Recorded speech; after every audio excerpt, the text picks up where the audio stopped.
todos, sejam todos muito bem-vindos à casa do nosso Senhor.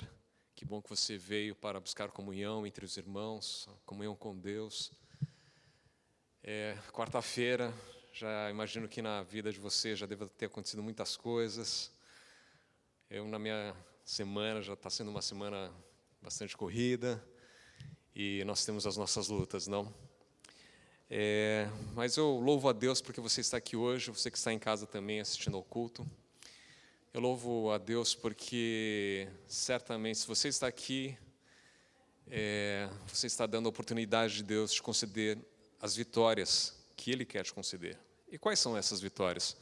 Quero ler aqui um pequeno trecho aqui que está em 1 João, no capítulo 5, no versículo 1 diz assim: todo aquele que crê que Jesus é o Cristo é o nascido de Deus. E todo aquele que ama ao que o gerou, ama também ao que dele é nascido. E aí lá no versículo 4, fala assim: porque todo o que é nascido de Deus vence o mundo. Todo o que é nascido de Deus vence o mundo. E esta é a vitória que vence o mundo, a nossa fé.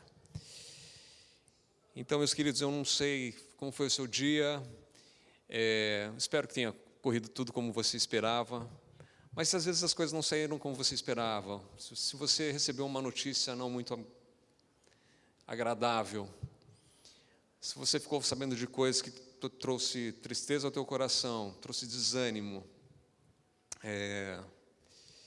Deus não quer permitir que essas coisas abalem a nossa fé, que essas coisas tirem a nossa esperança e principalmente tirem a nossa comunhão com Deus. Então, se nós estamos aqui, é a nossa oportunidade de recebermos de Deus essa vitória, receber de Deus as bênçãos, a paz de Deus. Estarmos em comunhão com Deus é podermos desfrutar da companhia dEle, a certeza da salvação, a certeza do amanhã.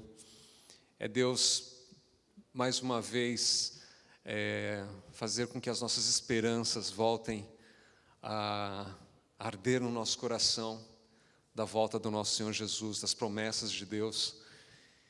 Nós sabemos que há um inimigo que quer nos animar, quer nos afastar de Deus, mas se estamos aqui hoje, Deus nos concederá essa vitória, principalmente ter o desejo de estar cada vez mais ao lado do nosso Senhor. Eu gostaria então de nos colocarmos em pé nesse momento para fazermos uma oração.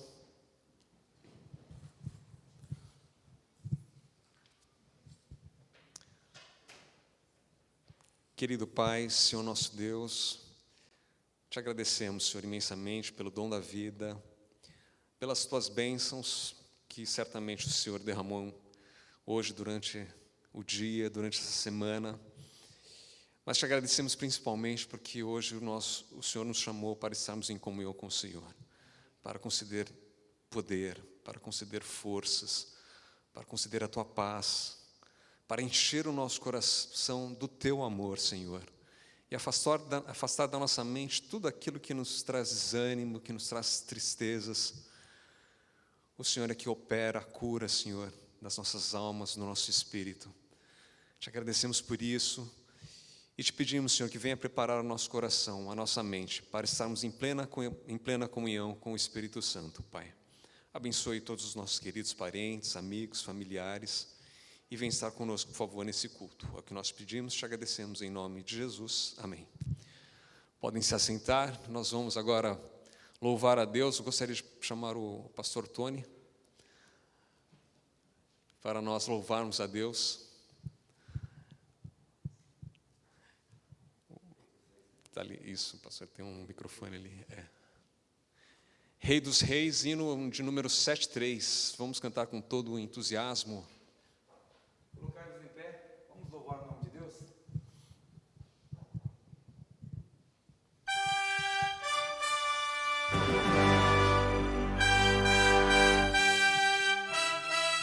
Cante bem forte, louvando esse Rei dos Reis, que nos ama tanto, que você é súdito deste reino.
ao Senhor Jesus Cristo.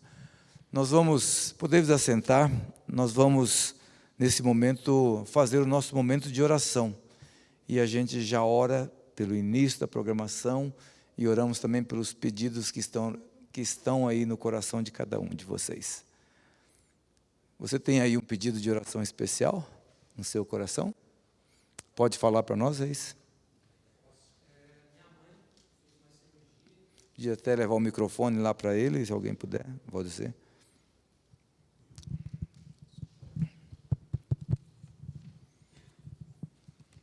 Boa noite a todos. A minha mãe, né, já está com 78 anos e fez uma cirurgia no braço. Na verdade, ela refez, né, porque não estava colando e aí os médicos fizeram o exame e achou por melhor refazer. Uhum. Então, correu tudo bem, só que a alta foi bem rápida, né? Hoje em dia, eles não querem mais ninguém no hospital. A pessoa chega, interna, faz a cirurgia e já vai para casa. E ela passou mal, né? No comecinho da tarde, minha irmã me ligou, mas está tudo bem. Então, que Deus abençoe. Como é o nome dela? Vilma. Irmã Vilma. Vilma Camilo. Vamos aí interceder pela irmã Vilma. Tem alguém que gostaria de interceder a semana inteira pela irmã Vilma? Uma pessoa só. Só levante a mão e fala assim, o irmão Valdeci vai interceder pela irmã Vilma. Mais alguém tem algum pedido? João Lucas, nosso mecânico. Boa noite a todos os irmãos. Né? Primeiro eu quero agradecer a Deus, né, pela correria eu consegui chegar aqui. Né? Amém. Graças a Deus, né, Lucas? O culto de oração oração do poder às quarta-feiras. Né? Sim. E o meu pedido de oração para um amigo, o Jorge Henrique, ele foi diagnosticado câncer, né? E ele está muito, muito mal mesmo. Ele está com fraqueza, assim, né? Está se alimentando por sonda, né? Tudo.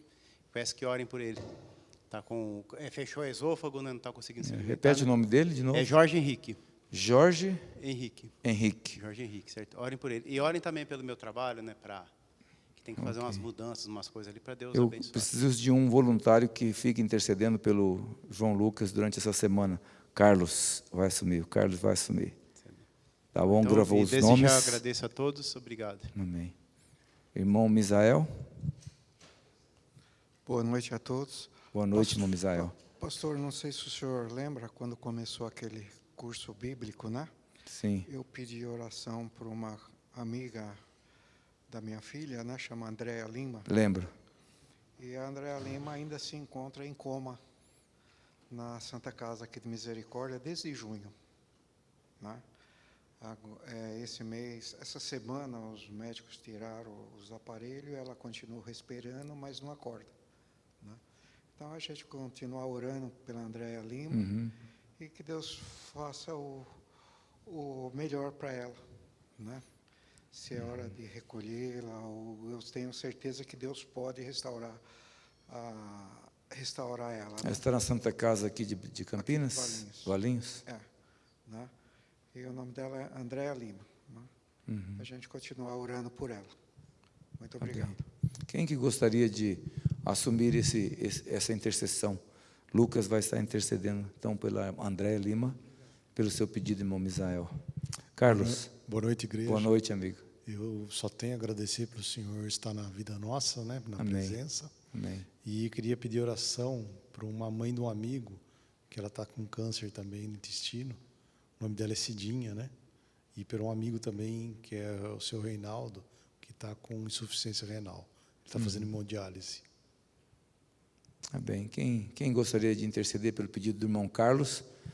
A irmã Lucinéia.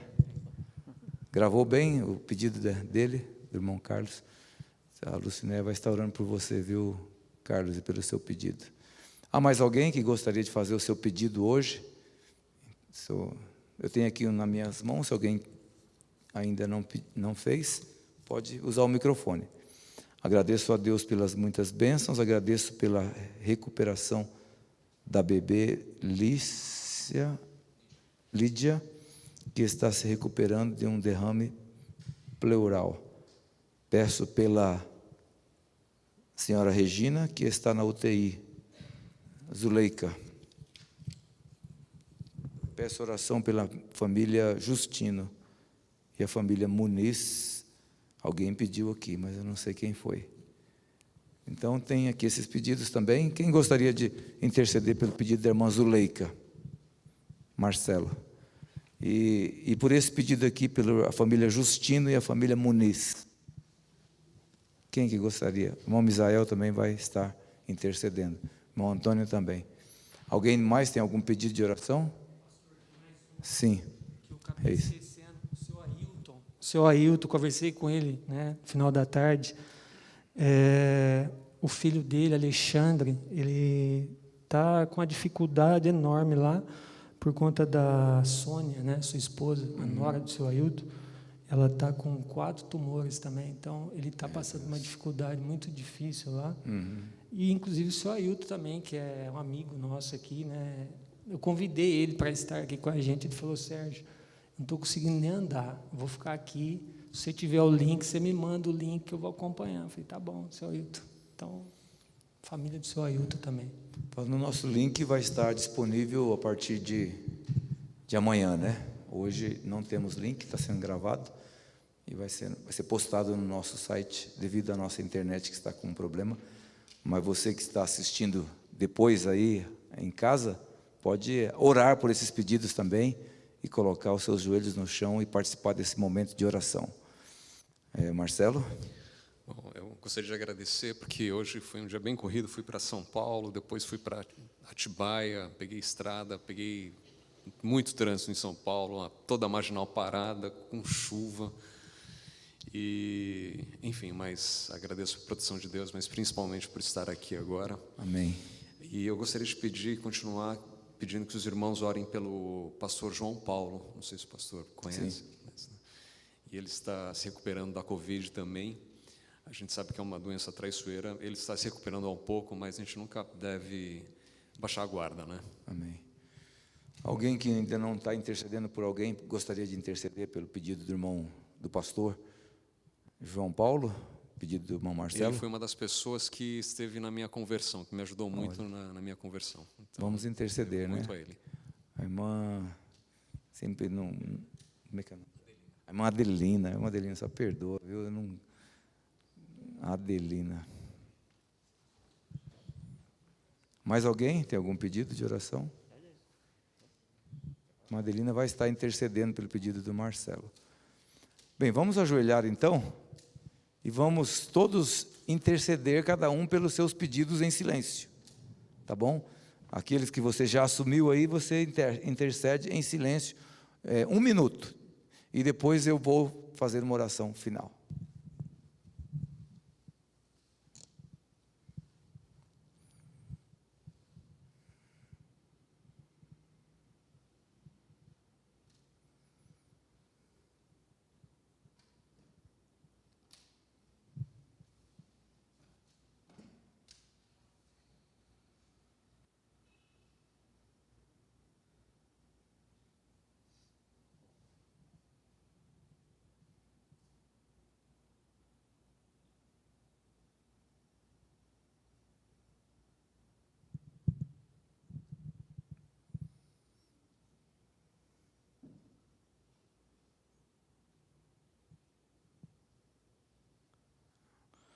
Louvado seja o teu nome, Senhor, por essas orações que estão sendo feitas nesse momento, em silêncio, intercedendo por cada nome que foi mencionado aqui. E agora, Deus, essa oração corporativa que a igreja faz na quarta-feira, ela é muito importante para o nosso reavivamento e ela é muito importante também para os milagres acontecerem na vida de pessoas. Portanto, ó Deus, nós agradecemos a Ti pelo privilégio que o Senhor nos dá de orarmos, de falarmos contigo, de nos comunicarmos, saber que o Senhor está nos ouvindo, saber que o Senhor está nos atendendo. Que santo privilégio é esse? Muito obrigado por isso, Senhor. Agora, ó Deus, nós clamamos porque acreditamos na Tua promessa. O Senhor prometeu que tudo que nós pedíssemos em Teu nome, crendo que receberíamos, para a honra e glória do Teu santo nome, seria atendido. Por isso, nesse momento, nós clamamos por essa promessa, a Tua promessa, que nunca falha. O Senhor sempre é fiel. Nós é que somos infiéis. Portanto, ó Deus, toma-nos em teus braços de amor. Usa-nos a cada dia para a pregação do teu evangelho. Usa-nos para a ajuda humanitária. Usa-nos, ó Deus, para cumprir a tua missão. Nós te pedimos humildemente, ó Pai, por todos os membros desta igreja, aqueles que não estão aqui, não puderam vir, Pai, esteja com eles, seja lá o motivo por que eles não vieram. Abençoe os teus filhos, abençoe a tua igreja, abençoe o teu povo, esses que aqui estão, Senhor. Eu peço uma bênção especial a eles, porque culto de quarta-feira é o culto daqueles que gostam e acreditam no poder da oração, e que eles sejam intercessores de cada membro, intercessores dos líderes da igreja, dos pastores, enfim, ó Pai, que eles sejam realmente braços fortes na pregação do teu evangelho. Te pedimos, ó Deus, uma bênção especial sobre o culto de sábado, onde vamos ter aqui a Santa Ceia, a Santa Comunhão. Abençoa, Deus, esse culto. Abençoa cada pessoa que, se possível, esteja pensando que não pode participar, que ele acerte sua vida nesta semana e participe sem medo de errar. Nós te pedimos humildemente essas bênçãos. Fique com o pregador dessa noite, o nosso servo, o teu servo, escolhido por ti nessa noite, o irmão Sérgio Reis. Coloque a tua palavra em sua boca e que ele fale as mensagens que nós estamos precisando ouvir. Te pedimos humildemente, em nome do teu Filho amado Jesus Cristo. Amém, Pai. Amém.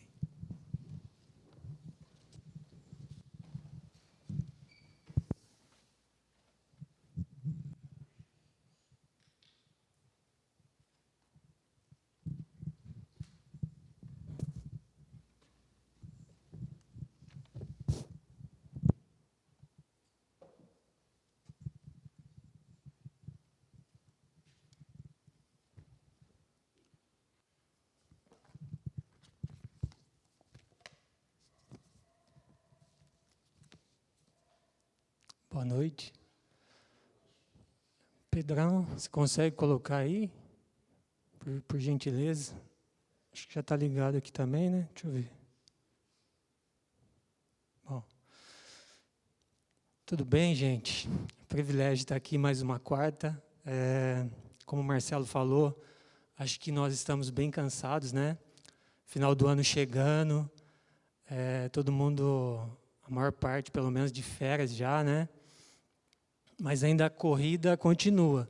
Eu também, Marcelo, trabalho fora, né? Trânsito, judia da gente com chuva é pior ainda. Judia um pouquinho mais. Mas quando a gente assume um compromisso, né? A gente tem que ficar firme nas promessas e vamos que vamos, né? Foi bem corrido, mas a gente conseguiu chegar até aqui. Então, que Deus nos abençoe. Já se colocou ali o tema de hoje que a gente vai refletir, né? O pastor está aqui, a gente não tem a dinâmica de um pastor. Então, quem sou eu para falar que eu vou pregar alguma coisa aqui, né? A gente vai refletir algumas coisas e é um privilégio. Muito obrigado ao pessoal que colocou meu nome aí. Então, vamos lá. No deserto, quando a gente ouve, né, no deserto, o que passa na nossa cabeça? Situação de dificuldades, situação de aridez, né, de falta de recursos. Mesmo nós, da família da fé, pessoas que dedicam a vida, né, à religião, a ter um relacionamento com o nosso Senhor Deus, passamos por dificuldades. E pela Bíblia, a gente percebe o quê? Muitas pessoas passaram pelo deserto, né? A gente pode ter como exemplo o próprio povo de Israel, que na saída do Egito, em relação à sua ida até a Canaã, né, a terra prometida por Deus, eles tiveram suas dificuldades ali, porque era um povo duro, um povo difícil, e Deus tinha que transformar aquele povo, tinha que lapidar aquele povo. E foi ali 40 anos no deserto, passaram tremenda dificuldade.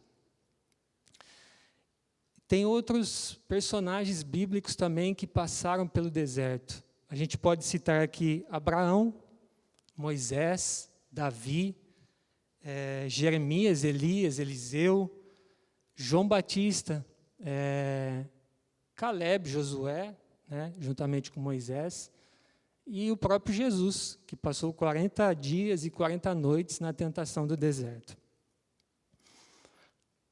Deixa eu passar aqui. O texto que a gente vai refletir está lá em Gênesis 21. Se vocês puderem abrir, a partir do verso 8.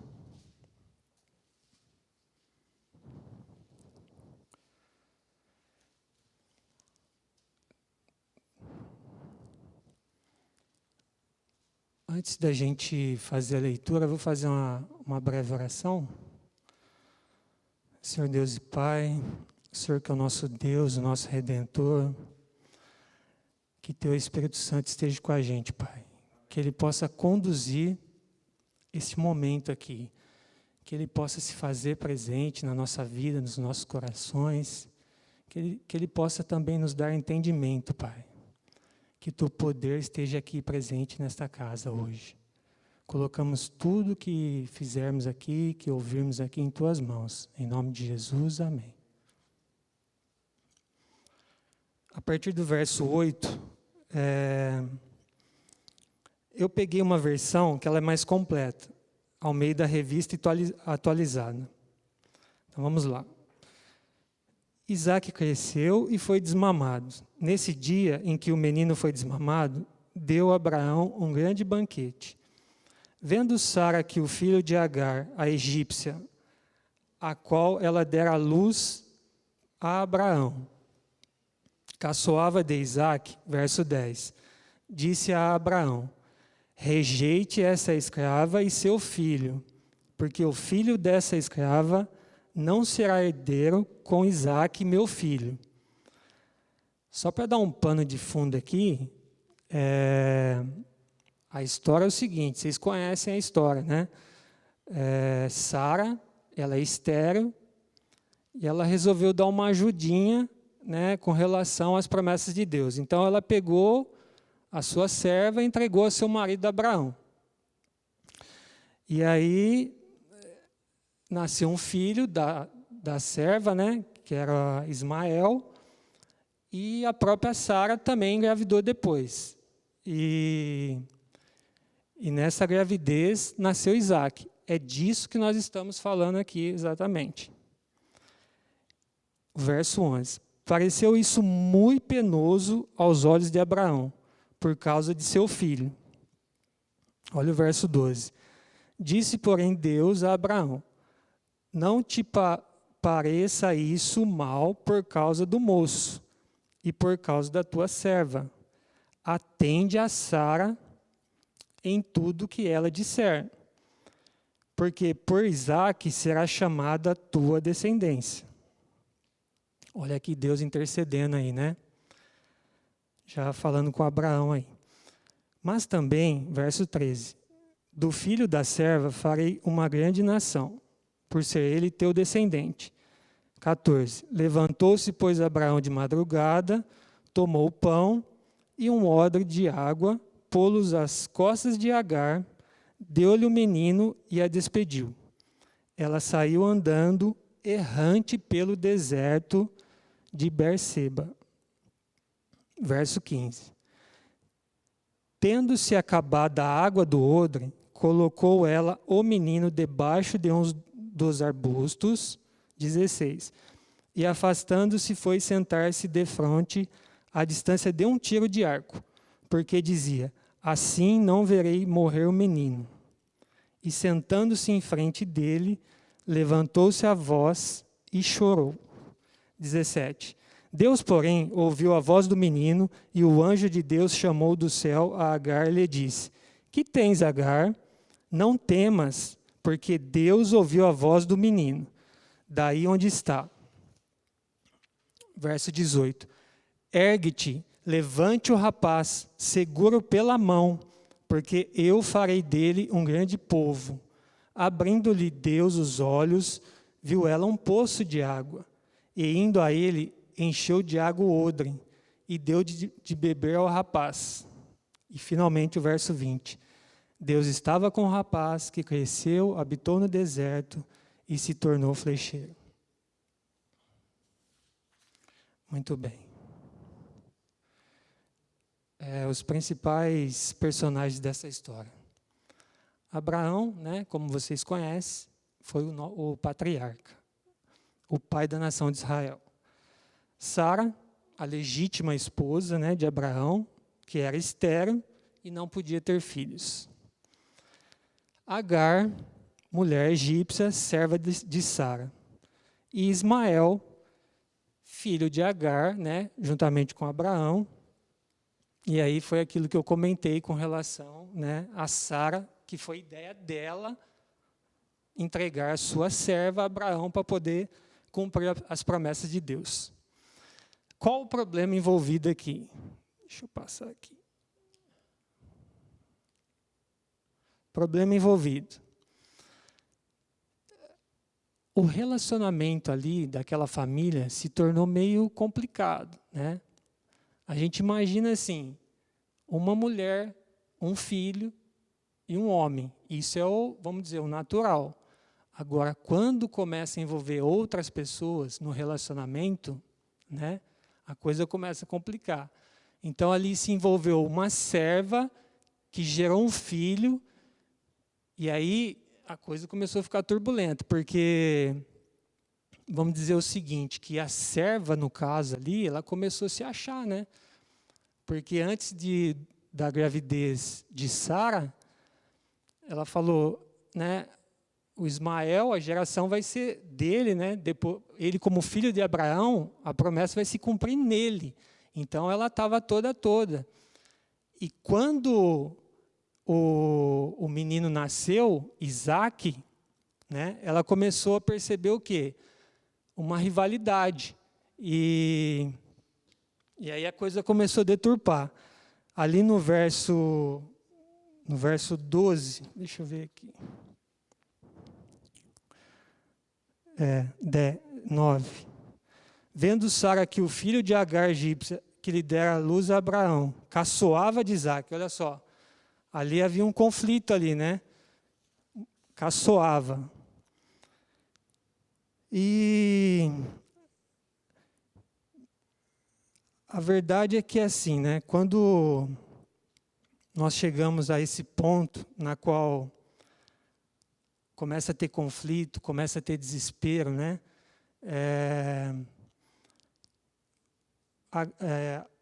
Abraão teve que tomar uma decisão ali.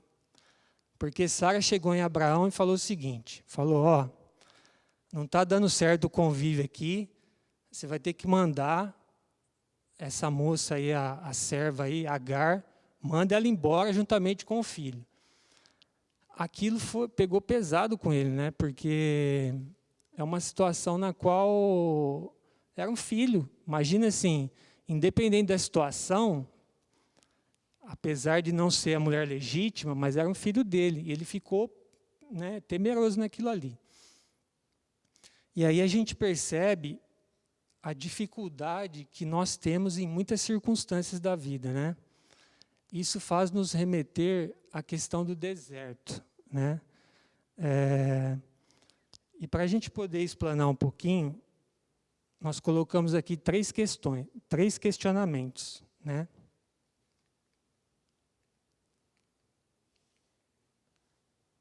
O que é o deserto? Como sobreviver no deserto?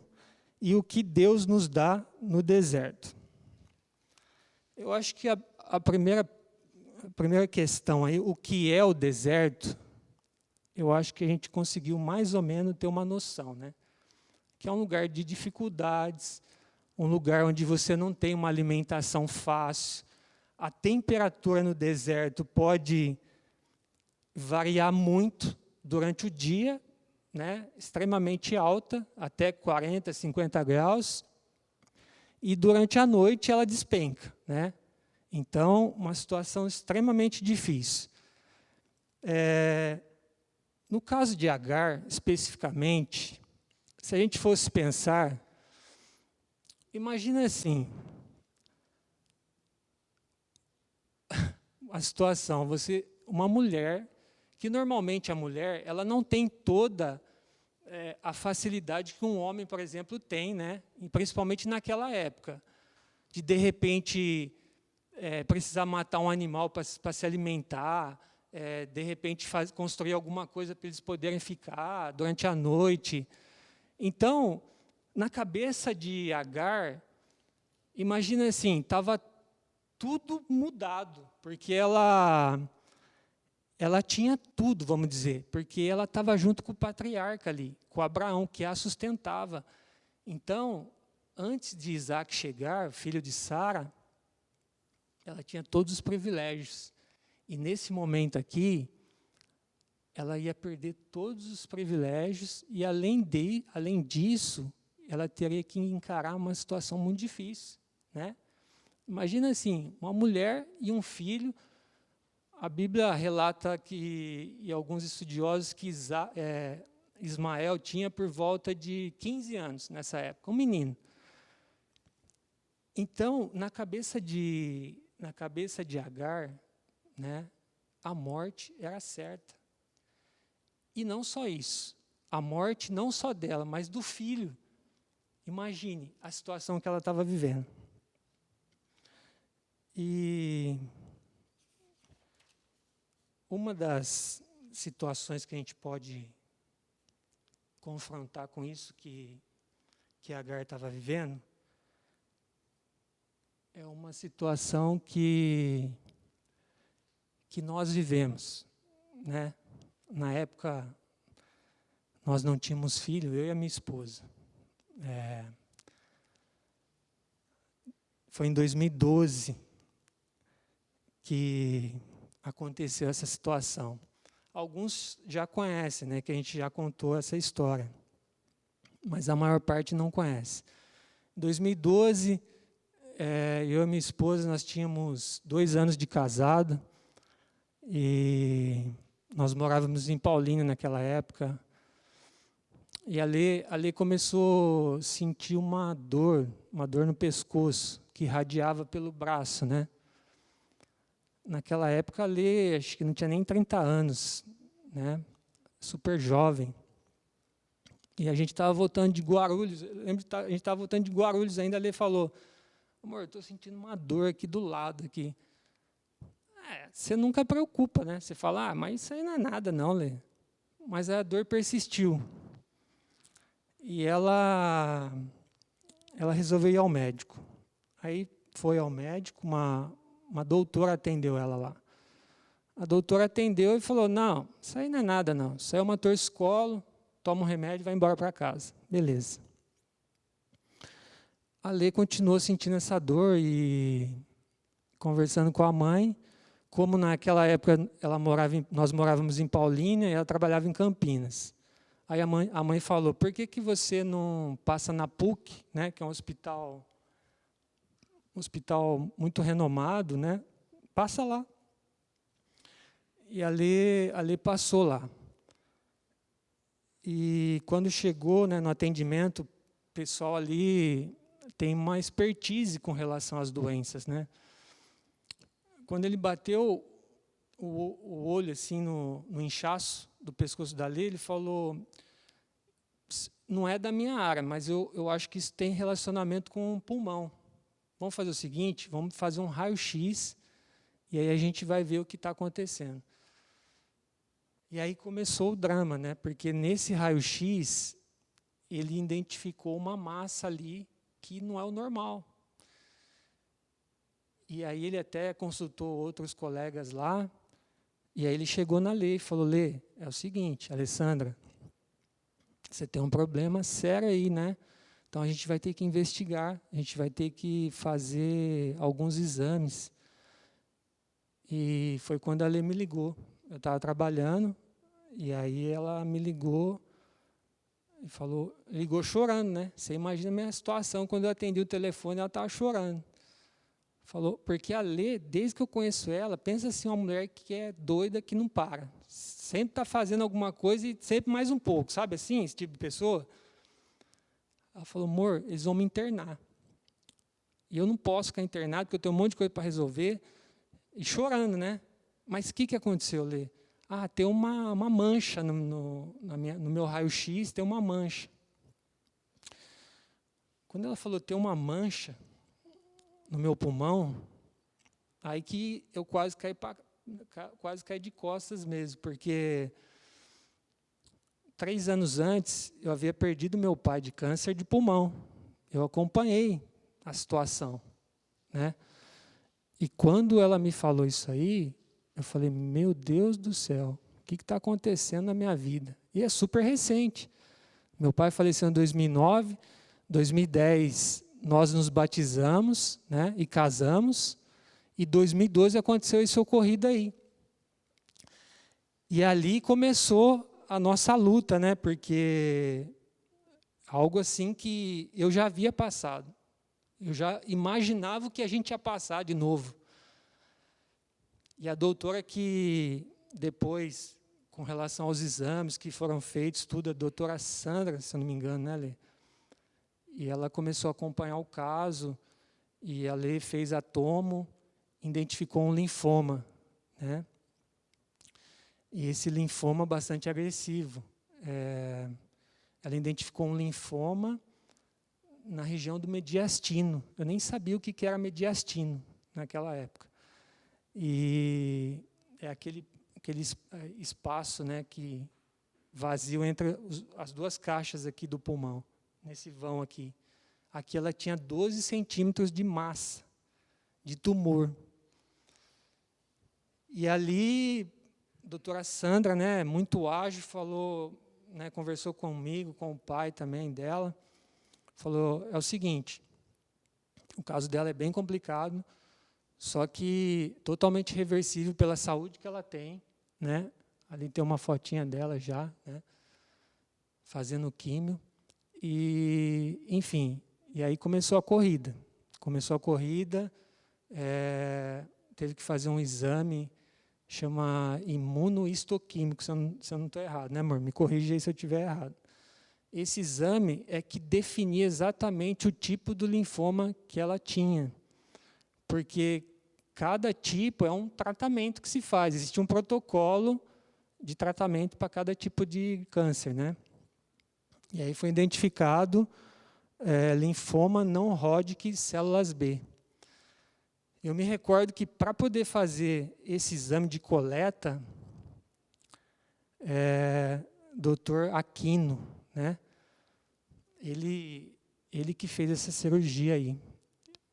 Eu me recordo que quando ele fez o procedimento, depois de terminado, ele me chamou, né, ouvi o meu nome lá, né, acompanhante de Alessandra, Jora Folgado, por gentileza. Aí fui lá, e quando cheguei, ele veio conversar comigo, havia, né, comentando que ocorreu tudo bem e tal. Eu perguntei como é que ela estava, como é que esse câncer estava nela, como é que funcionava tudo aquilo, enfim. Eu não sei se ele já estava irritado, o médico foi bruto comigo. Ele falou, a sua esposa ela está tomada pelo câncer. Nós começamos aqui no pescoço, não deu para poder para fazer tudo a análise que tem que ser feita, e nós tivemos que fazer a incisão aqui no peito dela também. Ela está com o câncer tomado pelo corpo. Falou desse jeito comigo. Gente, eu saí daquele hospital, só estava eu lá, né? Não tinha ninguém mais, só eu de acompanhante dela. Eu saí assim, totalmente desvirtuado. eu comecei a chorar, né, assim, derramar lágrimas, chorando mesmo. Aí tinha algumas pessoas sentadas assim. Mas sabe quando ninguém olha para você, ninguém se importa com aquilo? Aí eu comecei a chorar, chorar, chorar. Falei, meu Deus, o que eu vou fazer? Aí passei a mão no telefone, liguei para minha irmã, para meu irmão também. Enfim, aí depois eu sei que à tarde tinha um monte de gente lá. Não sei se foi a minha irmã que ligou para todo mundo. Mas começou a chegar gente lá de todo lado. Falei, meu Deus, o que esse povo está aqui já sabendo de tudo? E aí, né, conversamos lá, tal. E a Lê ficou um tempo internada. E saúde, filho. E aí a gente saiu dali já com o diagnóstico, né? Não exatamente do tipo do linfoma, porque ele tinha que ser mandado para análise, que demandavam algum tempo, né? E, na época, a esposa do meu chefe, do chefe da época, era médica, e ela nos ajudou nisso também, com relação ao laboratório. Aí as coisas foram se encaixando, né? E até que a gente chegou, depois de algumas pesquisas, inclusive a doutora Sandra, que indicou o médico, nós pesquisamos, porque quando a gente passa por uma situação dessa, a gente não sabe o que fazer. Tudo é novo, né? A gente não sabe. A primeira coisa que veio na minha cabeça, onde a gente tem que ir? Será que a gente tem que ir para Barretos, para São Paulo? O que a gente tem que fazer? Então, você fica naquela, né? Não sabe exatamente como proceder. E aí eu sei que nós achamos o médico, né, uma clínica ali no Guanabara, a Oncocamp, e tratava de profissionais extremamente qualificados, humanizados, que era muito importante, que a gente pensava nisso também. E começamos, né, a luta lá. Nossa, já passou muito. Deixa eu voltar um pouquinho aqui. Vamos, volta aí, Pedrão. Não chega lá ainda não. Volta aí para mim, Pedrão, por favor. Mas aí a luta foi intensa, gente, porque nós passamos, a Lê começou a fazer, nós passamos em consulta com a doutora Gislaine, e o que nos deu um apoio assim tremendo, o doutor Otávio, que nos atendeu a primeira vez quando a gente chegou lá. Ele nos atendeu, e como é assim uma pessoa, quando tem uma boa conversa, né, uma visão, ela foi otimista assim com a gente. E eu me recordo que eu e a Lê saímos dali radiantes, sabe, com a certeza que ela ia ser curada. E aí ele encaminhou e falou, não, o caso da Lê é com a doutora Gislaine, porque essa parte de sangue é com ela. E aí começamos o tratamento. A doutora Gislaine pediu um monte de exames. Coitada da Lê, nossa, quanto furar essa moça de... Né, todo lugar tinha marca, tantos exames que teve que fazer, e até aquele exame da bacia também ele teve que fazer, porque o linfoma ele pode acontecer que ele contamina até a medula, né? Aí é um procedimento mais complexo, e com a graça de Deus, a Lê não teve que passar por isso. Mas assim, o tempo passou e a Lê foi vencendo, né? A cada sessões de químio, e cada 21 dias a Lê tinha que fazer a químio. E eu não sei se alguém já acompanhou uma pessoa que faz químio, é extremamente complicado quando ela sai da químio, porque tudo cai, as defesas do organismo caem, ela passa por muitas dificuldades, e não tem fome, enfim, aí complica muito o caso, né? E a doutora, ela falava o seguinte, ela falava, Lê, é normal tudo isso que você está passando, só que você não pode ter febre, não é isso, amor? Se você tiver febre, você tem que me ligar. Ela deixou o celular dela, falou, você me liga e a gente vai ver o que faz. Eu me recordo que a Lê teve 2 intercorrências que a gente fala, né?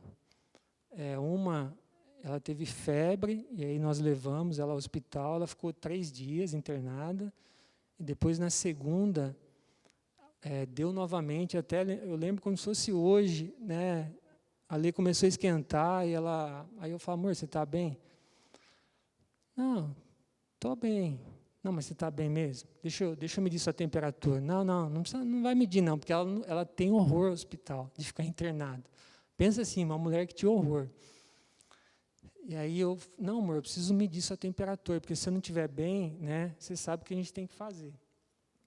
E essa febre começou, né, e ela começou a ficar bem intensa. Aí eu peguei o medidor, o termômetro, medi a febre dela, estava alta, falei, Lê, a gente tem que ligar para a doutora. Ligamos. E, gente, e essa segunda internação foi muito intensa, porque não cedia a febre, não passava. E foi 1 dia, 2 dias, 3 dias, 4 dias. Se eu não me engano, ele teve 5 dias de febre, direto. E quando eu ia visitá-la, ela estava em pânico lá, falava, eu não aguento mais esse lugar, eu preciso ir embora daqui. Falei, Lê, tenha calma. E aí, numa dessa, a gente já tinha montado um grupo de oração, né? Teve um dia que eu estava clamando a Deus, porque eu largava lá no hospital e eu voltava para casa sozinho.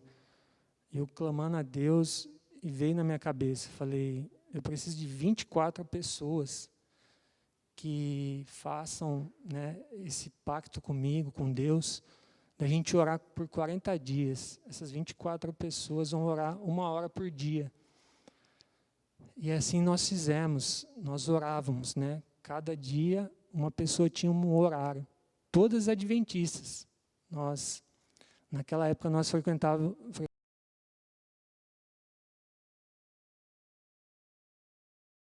muito, a gente fez essas orações. E eu tenho certeza que naquele momento a Lê, Deus colocou a mão na vida da Lê ali. E ela saiu do hospital, e enfim. E o processo continuou, ela foi passo a passo, e foi intenso, porque a Lê não esquentava a cabeça. A gente saía, ela ganhou muitos lenços, né? Lenços bonitos, inclusive. Só que ela não usava.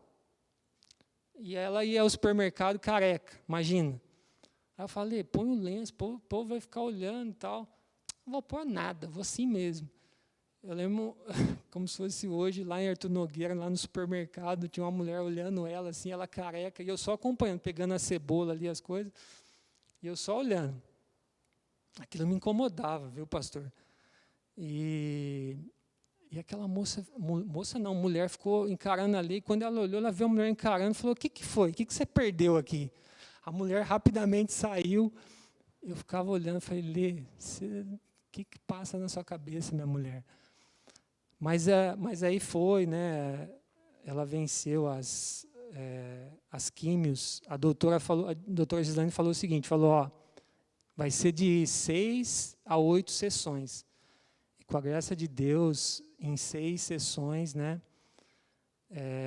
A doutora chamou ela, falou, Lê, esse é o momento de você fazer aquela PET scan, a segunda, porque já tinha feito uma lá no início. A PET scan, onde faz um check-up todo do corpo, assim. E aí eu me recordo que, na primeira, sai todos os brilhantes, né, que toma o contraste, e quando tem os tumores, sai os brilhantinhos, assim. E na segunda que ela fez, após 6 sessões de químio, não tinha nenhum mais. Então, assim, a gente ficou radiante, e aí tem as fotos aí dela, né, perdendo o cabelo, que também isso foi algo assim extremamente difícil, né? Estou voltando aqui, deixa eu voltar aqui.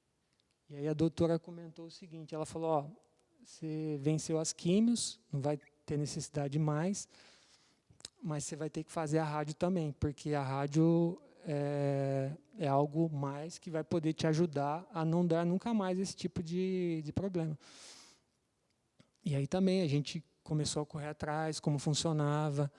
E a rádio é o seguinte, tem 2 tipos, né? Uma que eles jogam né, essa radiação, e só que não tem um zelo, né, com relação ao lugar que vai atingir. Então pode atingir o corpo todo. E aí tem uma que você paga mais, né? Sempre assim, quando paga mais caro, e aí que irradiava exatamente no ponto. E assim a gente conseguiu fazer essa. E só que assim, no meio de tudo isso, gente, a gente não tinha filho, né? E foi assim uma situação, foi um deserto que nós passamos que realmente foi muito impactante na nossa vida. Mas Deus, ele foi muito bom com a gente. E mesmo assim a gente não... Ela foi consultar antes, né, com relação a essa questão da fertilidade, porque eu sempre quis ter filho, eu falei, como é que vai ser depois? Mas assim, resolvemos confiar em Deus, né?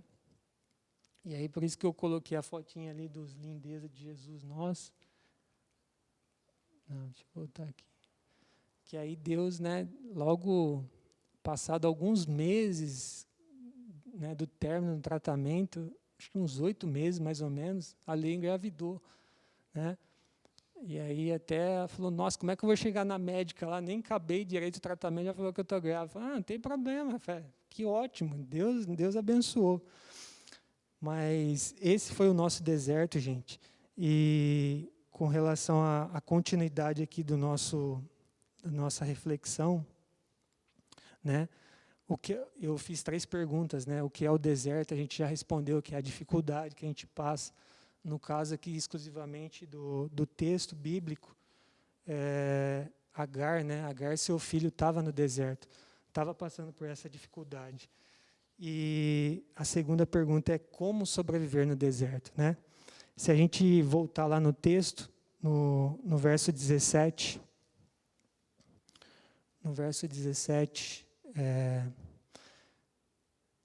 Deus ouviu o choro do menino e o anjo de Deus do céu chamou Agar e lhe disse, o que aflige Agar? Não tenha medo, né?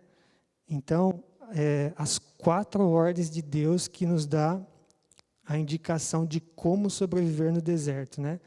Então, a primeira ordem ali é não temas, né? Lembre-se que Deus está com você, não temas, né? Fique firme.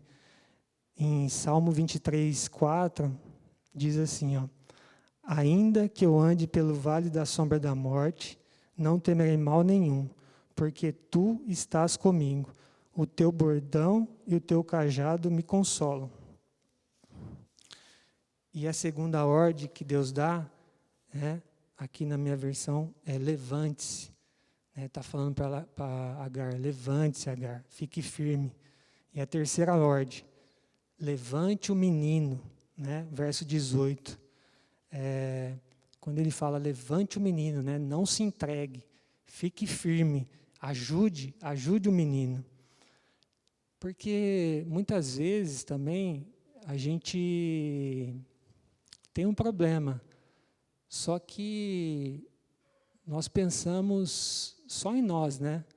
A gente não quer vencer as nossas dificuldades ajudando outras pessoas. A gente só pensa na nossa dificuldade. Isso acaba cegando a gente, acaba tornando a gente pessoas assim muito voltadas ao nosso problema, né? E Deus tenta dar, Deus dá essas ordens aqui, né? E lá aqui no verso 18, tome-o pela mão, olha só, é mais uma indicação de que Deus quer da gente.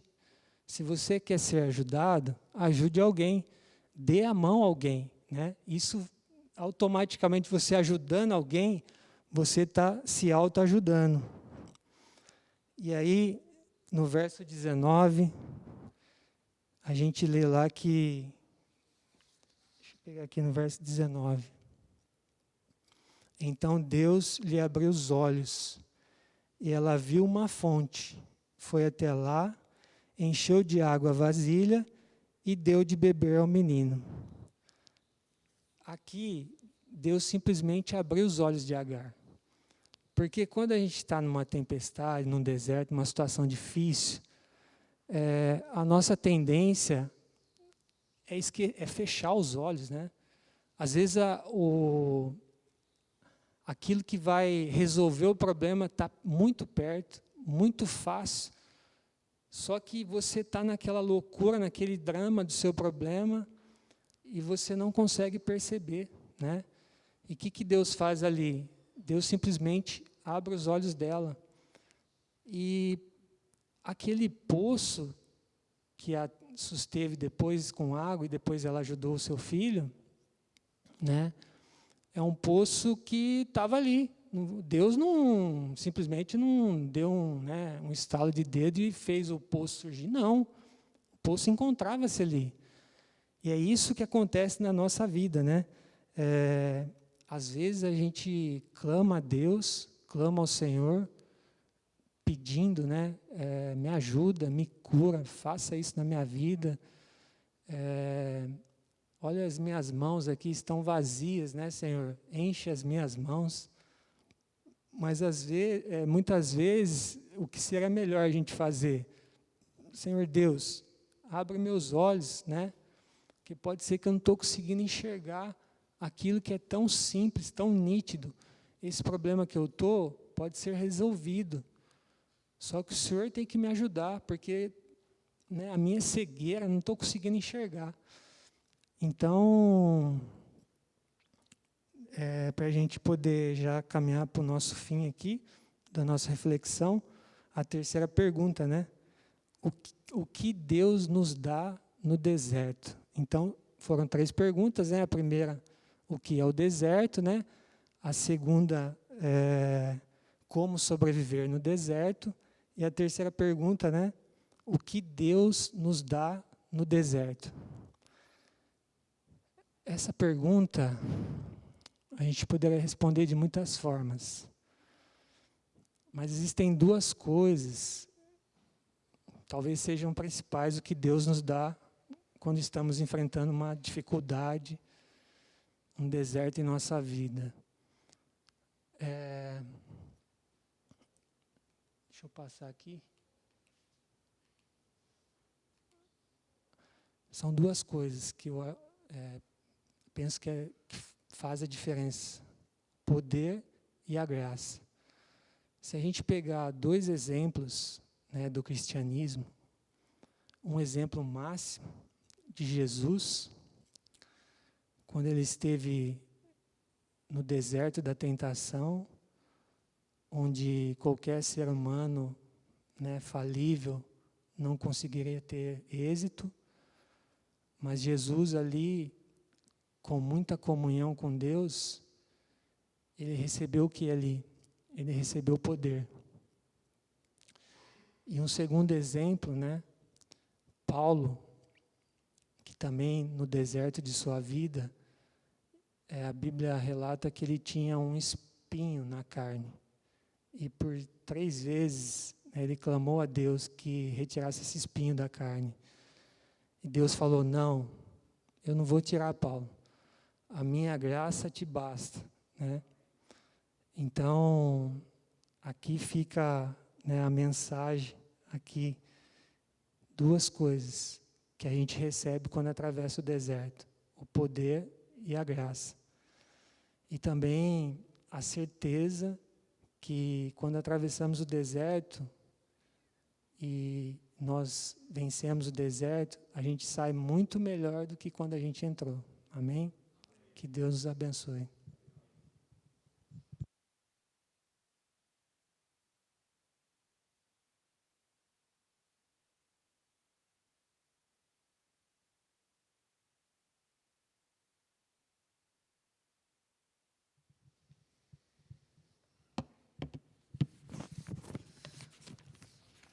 Convido a congregação a se colocar de pé, cantarmos um hino, Fé é a Vitória. Vamos cantar essa música lembrando do que o Sérgio nos trouxe para nós hoje, os ensinamentos, para a gente gravar na nossa mente, no nosso coração.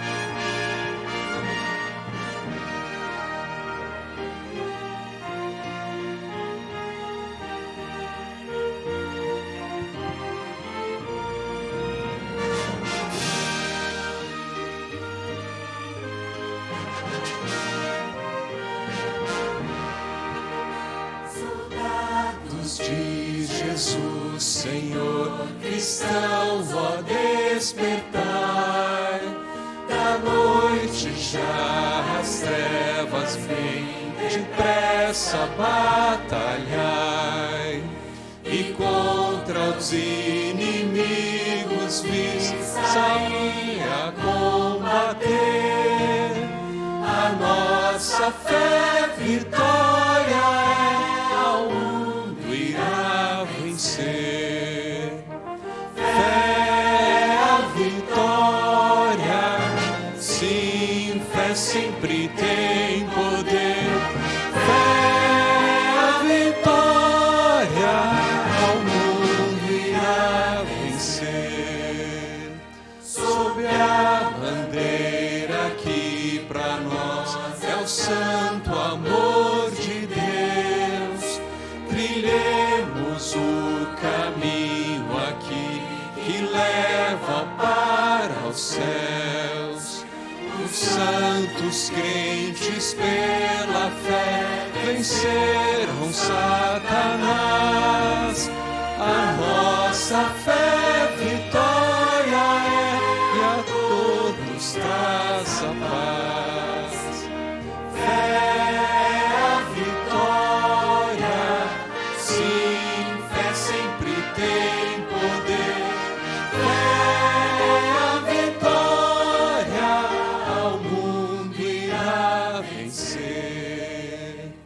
Aquele que viver na fé, justiça alcançará.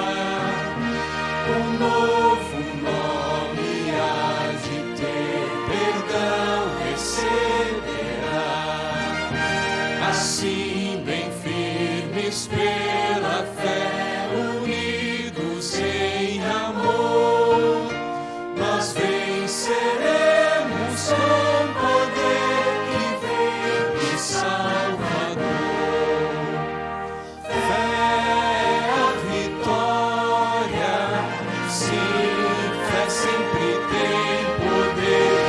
Fé é a vitória, ao mundo irá vencer.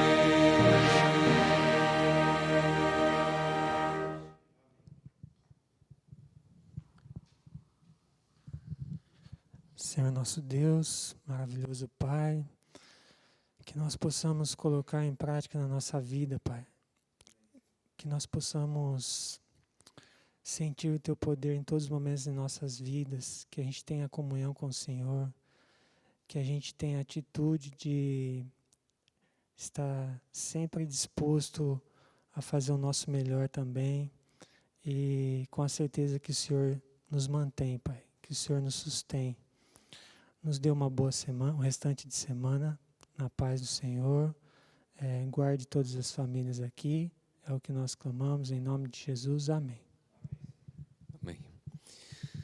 Que possamos todos ir para casa, então, em segurança, na companhia do Senhor Jesus, e que no sábado possamos voltar para congregarmos mais uma vez e buscarmos a comunhão com Deus. Uma boa noite a todos.